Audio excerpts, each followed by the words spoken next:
Hello everybody, back for a draft analysis for Bukovel Minor. I'm going to start only doing the playoffs as well as this series between Fighting Pandas and Nigma. I think the start of the tournament was a lot of repetitive things that people learned from, or that we saw again, or the games were just not high enough quality between the two teams, where to be frank, the draft, I didn't really think predicting the winner based on the draft is relevant in games, because I really do think a lot of the drafts that were supposed to win didn't, and I think there's enough to talk about in the playoffs where there were similar mistakes that it just kind of becomes redundant, I think, if we talk about the group stage as well as the playoffs. So this is the second series between Fighting Pandas and Nigma. This will be the lower bracket finals to go to the playoffs, and then we'll be doing pretty much most, if not all, of the playoff games as well. So let's go ahead and start it up. My initial impressions of this tournament is that a lot of teams were really figuring out how to come back. The question that will be answered by the major coming up is whether or not that was a lot to do with the quality of games or quality of teams being slightly lower than a tournament like the Singapore event, or if it was people kind of figuring out the patch and drafting lineups that were more capable of coming back. I think both of those are valid, and I do think some of these games were a lot about the team that was behind actually making the correct plays more so than the team that was ahead messing up, which bodes the idea that teams are getting better at coming back. So we'll talk about that a bit in the drafts. I'm going to do my best to remember exactly what I predicted in these games.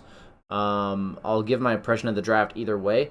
Most of these games I do remember, but some of them I may not exactly remember how it played out. So there will be some series I know I didn't watch because they were super late, and I'll probably skip those in terms of my draft analysis. I really want to know, for the most part, what happened in the series when I talk about the draft, so I can give you guys a brief summary. And the idea is that I want to portray I want to paint a picture of what the draft says is going to happen in the game, what I think should happen.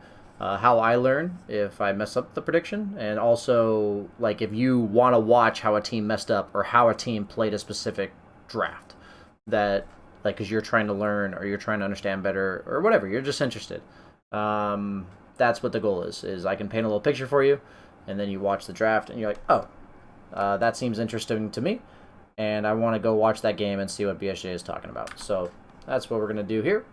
First game of Nigma versus Fighting Pandas. Go ahead and mute the audio, otherwise we get a very loud announcer. So a lot of the first bans are just meta heroes, or specialty heroes. In this case, Lone Druid can be meta as well as a specialty hero for Fighting Pandas. All the other heroes are just completely meta bans. Some of the most popular supports as well as cores. Same thing with Doom here. Not too much to talk about with Doom, just one of the most broken heroes of the tournament. They respond with Disruptor Omni. So first and foremost, I wasn't a huge fan of the Omni Knight against Doom. I think that's a pretty good matchup for Doom. But at the same time, you do really help the person that gets doomed as long as it's not you. So that's something that you should take into consideration, that if you're picking Omni Knight into Doom, or you're forced to play Omni Knight into Doom, as long as you don't get doomed, your hero is actually really good against Doom. But because you're a hero that is so impactful with spells, but literally a potato if you don't have them, it is super important that you play the matchup accordingly.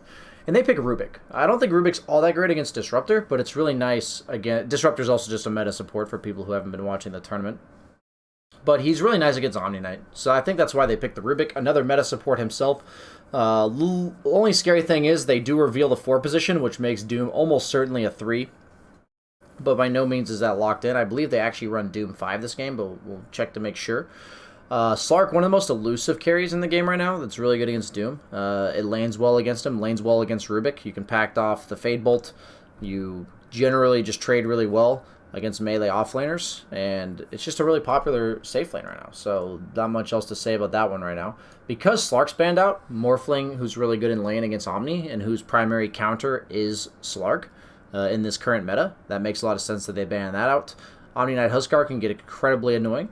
So they're just trying not to get cheesed. That's generally what you're trying to do in these second round bans. Either a hero that's too good against what you have, or something you're worried about playing against later. So now that they ban the Huskar, they then ban the PL. Those are not response bans. This PL is not a response ban to that Slark ban, or to the Huskar ban, excuse me. But since Slark, PL, and Morphling are out of the pool, or I'd say mainly Slark and PL, that makes Drow go really, way up in value. She's generally really good against heroes like Doom, who want to like blink in and initiate. And generally what Drow lineups do is they just, whoever does that, whoever blinks in like a Tiny or a Doom, they just die. They actually just instantly die, right? Unless they cast their spells immediately. Like there's really no itemization that a hero like Doom can do to not just die to these types of lineups, so it automatically makes Doom already have a really rough game. Also, Fighting Pandas just loves Drow, and she's one of the few meta carries, and since PL and Slark are out of the pool, she goes, like, she's just a way better hero. So this ban usually sets up for the third pick, which they did a really good job there. So I really am liking Fighting Pandas draft so far, based on those alone. And they picked the Lina. I was really upset with this Lina pick. It's almost certainly a mid. They like reveal that it's a mid. I think Lina's only power as a hero was that she can be a flex pick and kind of leave it up to the draft of like what happens with the rest of the heroes. But they've already picked Rubik, so you're not playing Lina 5, and Lina's not going to be 4 either. So they've already blindly picked their mid laner when they don't see the other mid with no really reason to do so. It's not particularly amazing against any of these heroes. Low armor, so bad against Drow. Like, Omni Knight doesn't exactly die to your burst. Just a very strange pick to me. I didn't like this at all. They go with the SF, one of the most popular mid laners of the patch. Goes really well with Omni as well as Drow. It's kind of one of the best Drow partners, if not the best. Agility, right-clicking, core. And then they're going to throw an interesting curveball on Fighting Pandas. So what I was talking about with Omni is, as a core, he's kind of underwhelming against Doom because you just get doomed. But what Fighting Pandas ends up doing here, I actually predicted it during the game, is that they may be running a 5-position Omni, is what I said. And that's what they end up running on AoE 2000. Maybe 4, like kind of flex 5-4 between the Disruptor Omni. And it just enables them to basically use the Omni Knight for his kit, but not have him be a core. And they didn't really have the weakness in lane that Omni Knight kind of represents here, just because Drow is a decent matchup. And even though Prophet's like kind of okay in lane against this, I think Nigma committed a little bit too hard to like the split pushing shenanigans in this game specifically. And I think over the course of this tournament, Nigma really learned the balance of their strat. Like, they like to play these split pushy, evasive, kind of kite you around until we hit our timing kind of lineups. And this is a perfect example of them doing just that with a lot of off-meta heroes. They had a huge lead this game, and then they go for this last pick Beastmaster, which really enables this lineup even more. They only had Disruptor as a stun, so they really wanted that, and then Beastmaster naturally goes really well with physical damage lineups, as we've already talked about many times with Beastmaster in these draft analysis videos. But yeah, so this game, Nigma ends up being, I believe, pretty far ahead. If we look at the graphs for this one specifically, let me pull that up. Oh, it was actually... Oh, yeah, the win percentage is actually in favor of Radiant the entire time, despite them having an advantage on Dire. That almost agrees with me on the draft. But what ends up happening is Nigma plays this split push lineup, but eventually this lineup that just scales better because Drow just scales insanely well, and these heroes really never build teamfight. I also think that has to do with the fact that Prophet built really weird items. I thought the Prophet should go like utility pickoff, while Arc Warden should go damage. Like, that was kind of how I envisioned this lineup being, but instead they went like utility pickoff with Arc Warden, and they went like this Radiance literally makes no sense. I'm just gonna straight up flame mind control. You can ask him yourself if you want to. What is Radiance good against here? I really don't understand. So I think a lot of this game had to do with the fact that Nigma's lineup really never can fight. Like, you can do these split pushing drafts, and I think Nigma learned this. This patch, that you can do these split pushing drafts, but you have to eventually be able to fight them. You eventually have to be stronger than them, and I think that's kind of why they eventually become on the back. Like they rely heavily on PL as a hero, because eventually that hero wins the game. And Team Liquid, Team Liquid, Team Nigma now is one of the best teams in the world at like getting to that timing eventually. It's kind of how OG won TI8, pseudo how they won TI9, but Team Nigma does kind of the same thing with the way they like to play Dota. And these items are quite weird. And when you build the wrong items, or you have the heroes do kind of inefficient jobs, I think it results in this type of stuff, and they end up feeding a couple pickoffs, a bit of sloppy play, and Fighting Pandas ends up winning. So I did favor Fighting Pandas in the draft, but I also thought, like, you know, I wasn't 100% sure how Nigma's heroes work together, so I was ready to learn. But this game, they were clearly ahead, and we saw very common this patch, or this tournament specifically, that teams were ahead by 10, 20, 30k plus gold and just losing to lineups that scaled better. They're having trouble ending the game. I think that has to do with glyphs on creeps. I think that has to do with teams getting better at picking like playmaking lineups and split pushing and dodging, because there's so many ways to be elusive on the map. And this is a perfect example of a game to start what I thought was really the meta of this tournament. So that's the first one. Let's pull up the second one. Similar bans as the first game. Nothing really changed. So nothing to comment on those. First pick Doom from Nigma again. Still a broken hero. Just because they lost the first game doesn't mean that they have to give up on it. Drow, the difference between Drow this game and last game was Drow was super good against both supports that ended up being on the opponent team. And you saw 2 heroes. And you also had 2 bans to protect it. Instead, they picked this mid lane hero that's super aggressive on the map, gets up in your face, and is really good against high damage, low instances of damage, which is exactly what Drow is. So already this game is looking way worse for Drow. They get to protect it with 2 bans, which is really nice. Viper, Huskar, 2 heroes that shit on the TA. Obviously, you have to protect your Drow with PL. I think Nigma could have even picked PL here. And later on in the tournament, if they had done this exact draft again, Nigma would have actually picked PL right here. They kind of learned how good PL was for them over the course of this tournament, but yet it wasn't good enough yet the first round, in their opinion. It kept getting banned second round. So they go, Fighting Pandas literally runs it back, right? They do pretty much the same draft, and I think against a team of Nigma's caliber, I never liked that. Have I ever seen it win? Maybe, but I think like you can't just pick the exact same lineup despite what the opponent's heroes are. So you don't have Omni. I think that was a crucial part of your last draft. Otherwise, your 4 heroes are the exact same. Wyvern's incredibly good against Beastmaster because you cold embrace whoever is roared. Super good against Drow because all physical damage. So really right now cold embrace means invulnerability as they pick it. And now you have to pick some like mixed damage core, which obviously you go for the SF again, not only because it's a mixed damage core, but also because it goes really well with Drow as we talked about.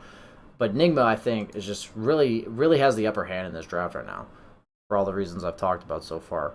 And then they go for more physical damage mitigation. If this wasn't enough, and Refraction's not enough, now they have even more. And now they go for the Ember Spirit. Very limited lockdown for this hero. If I really look at Fighting Pandas draft, they have to kind of snowball the lanes, because they have very limited lockdown for Ember. Good Ember players, which Miracle is incredibly good, will never really be able to get glimpsed.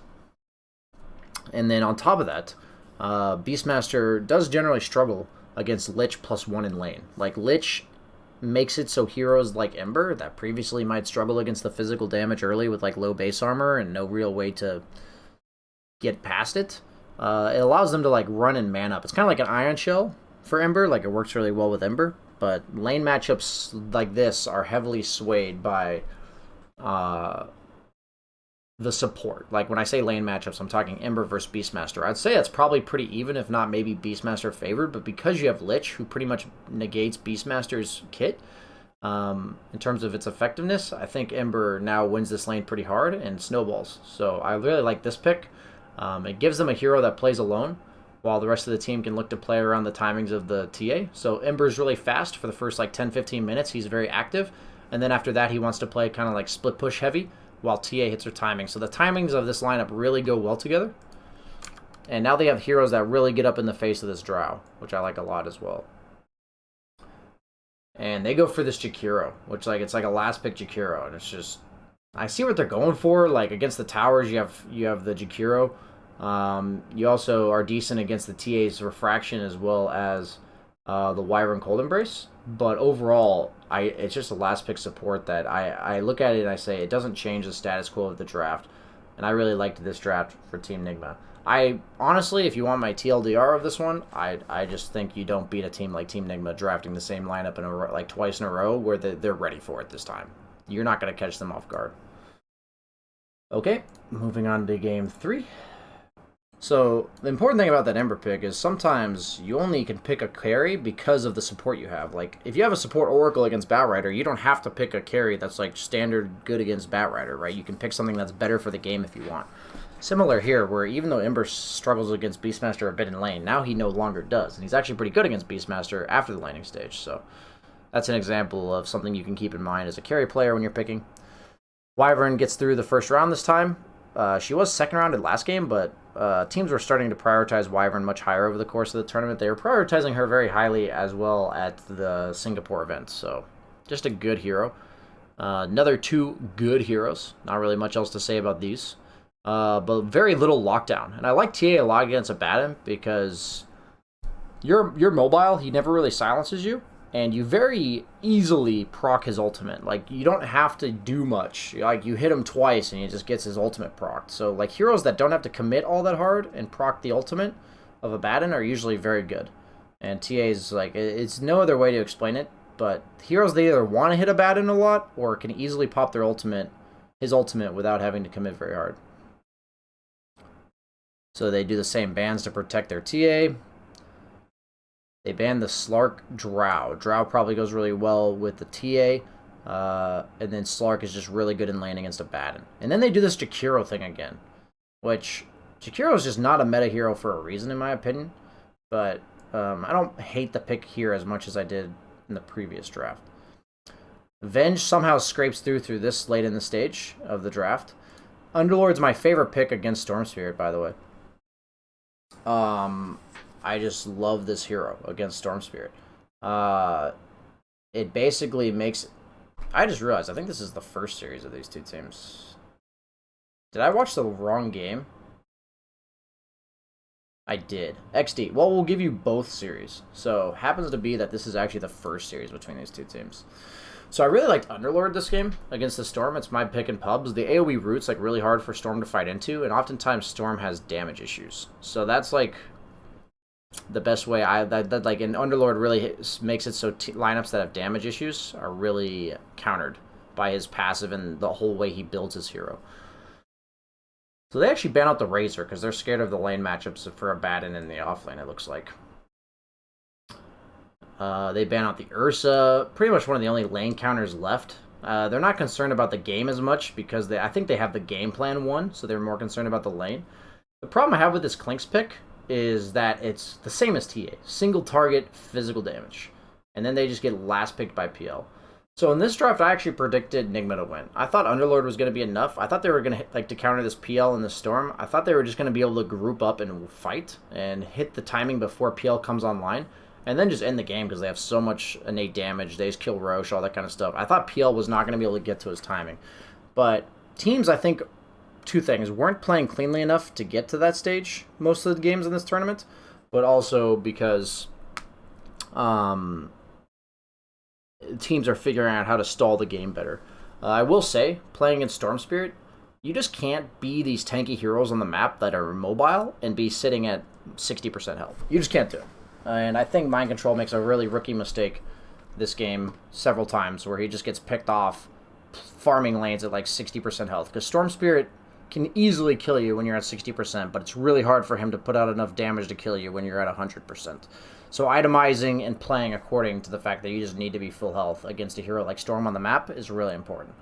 So I ended up predicting Nigma, but I think because of the way this tournament played out, and also the way they played this game specifically, the PL ended up carrying the game. So if you want to see that, what not to do against Storm Spirit, as well as why you shouldn't pick Clinks when you have a TA against PL, like meaning like heroes like PL in the meta being good, this is a great game to watch for that. So I just gave you guys the 3 bonus games on accident, but that's cool. So let's do these 3 games. I'll probably skip a playoff series. That was actually a really good series between Team Nigma, and it was actually a good representation of what teams were doing at the start of the tournament, as opposed to what they were doing at the end of the tournament. So I actually don't mind that I showed you guys that game.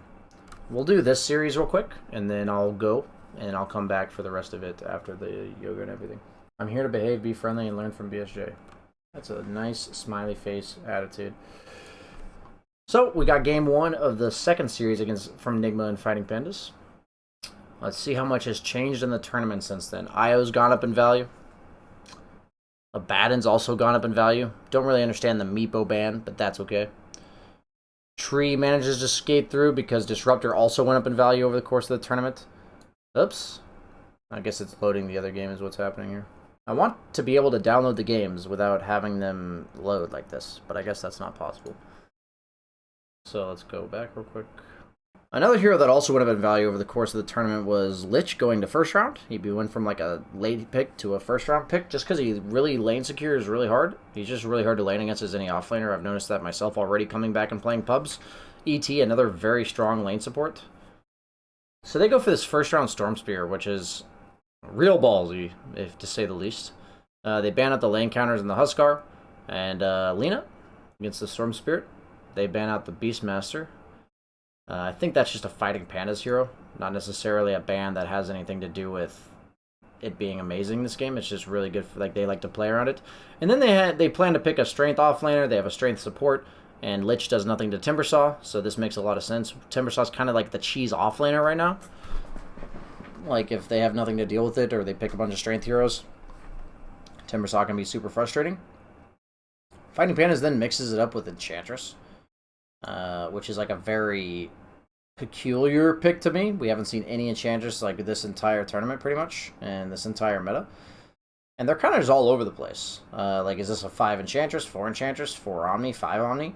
Kind of just a little bit of everything. One thing I really like about Windranger against Omni, and why I'm almost surprised they picked it, is Windrangers always go Maelstrom. And so Guardian Angel actually does nothing against a physical damage hero. Like, Windranger is a right-clicking hero that's actually a magical damage right-clicker. So I actually like her a lot against Omni, and I think this is like a really strange pick to me. And the Focus Fire is also very nice against the Enchantress. Also, Storm is very bad at killing Windranger. So in general, this pick made no sense to me. Razor's like a nice lane counter, and they don't really need stuns. It also kind of block picks them picking Razor, because Omni Knight's very weak against Razor in lane. So that kind of, I think, has a lot to do with why they picked a Razor here. But by no means do I think this is an amazing pick, but they are really covering up their draft quite well with this Razor pick. And then they just go for this last pick Anti-Mage against Storm Spirit and no stuns. And it's Miracle's Anti-Mage. I talked about other things in the draft so far against no stuns and a Storm Spirit. So I think that kind of just says enough, right? You just get Anti-Mage cheese. He goes 10-2, GG. Okay, moving on. This is game 2 of the second series between Nigma and Fighting Pandas. Notice how... What are you laughing at over there? What are you laughing at? You can't ever see Team Nigma? like Tigma? Yeah. Did I say Tigma? Team Nigma. Pretty similar bans we're seeing throughout the course of this tournament. It's kind of like pick and choose from your 9 to 10 heroes that are really popular right now and ban 6 of those. So this was an interesting mix-up on the Underlord, and I don't fully understand why, but this is a kind of draft where I'm like, okay, let's figure out why. Let's watch this draft. So they ban out the Viper. Drow is just a Fighting Pandas hero. They ban out the Viper. They ban out the Sark PL to protect the Drow. We saw that earlier. And they ban the TA. So they clearly think their lack of stuns, and the TA is the best hero to go with Drow to punish the lack of stuns. Standard picks coming out from Fighting Pandas. Pretty repetitive stuff, to be honest with you. But this game, Omni Knight's actually really nice, in my opinion. And for whatever reason, they picked Terrorblade. This was a very strange pick to me. Drow does basically pure damage to Terrorblade, and they just get Batridered. At this moment in the draft, I thought the game was like heavily favored for Fighting Pandas. It's just such a good back game. It ruins Terrorblade, it ruins Underlord. Neither of the two supports alleviate that pressure. It ends up being a support Batrider, but for me, it's just such a good Batrider game. And he's just going to have so much impact. And this pick doesn't change anything. So Nigma, I believe, ends up being really far ahead in this game. No, they don't. They never are ahead. Okay. It ends up being a pretty long game. I didn't see this one personally. I saw the draft, but I didn't actually see the game play out. And it looks to me, in general, like the game got a little fuzzy in the late game. But I just think the Batrider was way too strong. And it's like not a surprise that at like the 20-minute mark, it's a 5k net worth lead for the Fighting Pandas. Weak laner doesn't change the game all that much. Like SF's perfectly fine against Lina in this patch. And I think their lanes are just going to be incredibly secured. Batrider can go wherever he wants. There's no saves from Sticky as well as the lasso. And I didn't actually see this game. So if you want to see how much impact a support Batrider can have if picked in a good game, even if he's 3 and 8, this is a perfect example of that kind of game. Okay. And then the last game for now, and then I'll come back later and do the rest. Last game, game 3. Fighting Pandas versus Team Nigma. Once again, same bands. Beginning of the drafts are pretty boring. We're seeing very repetitive stuff from both of these teams. The PL, no Slark ban though to protect the draw, interestingly enough. Timbersaw was chosen instead. I think they are a little bit scared of it against the Treant Protector support with the draw, potentially. I like Jakiro against Prophet in lane. You attack speed slow the trees. They're pretty useless in that regard. So Jakiro makes a lot of sense for that. It's also kind of like a pseudo-tanky support for the Drow Ranger in lane. So they have two supports that are quite good at enabling the Drow, but very confused why they're putting so much emphasis on this Jakiro throughout the course of this tournament. I don't think they won a single game they picked Jakiro on Fighting Pandas, including this one. So they go for the Legion, another hero I'm not a huge fan of, but she's kind of like the forgotten stepsister of Omni Knight and Abaddon, where if Omni Knight and Abaddon are banned, you just, remember that Legion Commander also has a strong Dispel in her second ability. Pretty much why these heroes are so popular right now. People just love the saves and the sustain, kind of similar to last meta, but I guess people didn't believe the same in Singapore. So they were super popular in this whole tournament, and I'm curious if it kind of carries on into the major, whether or not these saving offlaners. I personally think Legion's really bad. Hi, BSJ. And you only pick Camille her and I are getting married. You're invited as best man. Hope to see you there. Smile. Thank you. Legion Commander is pretty much like only picked if Abaddon Omni are banned, and she offers a bit of lockdown, but for the most part, I think heroes just do, heroes are just better in the offlane than her. There's just other heroes I'd rather play. And also, Legion Commander is just weaker when all these other heroes are getting much tankier because of the neutral items. She's a hero that suffers because of that in the meta right now. But she is nice to pick off heroes like Prophet. And they only have one disable in the form of Glimpse into Static Storm that's not purgeable so far. So it's kind of nice for that too. They go for the Storm Spirit to catch the Prophet, but not ideal in my opinion against Ember. It lanes well against Ember, but that's not an Ember mid, so it doesn't really apply here. And they just go for Weeha's second hero in his total hero pool, TA and Windranger, if you weren't sure what those are. I really wasn't sure in this draft. I thought, honestly, Fighting Pandas could have taken it. I think with the way they've been playing and how well they played around the Drow. I just think, overall, Miracle Ember proved to be way scarier than a lot of teams gave credit for.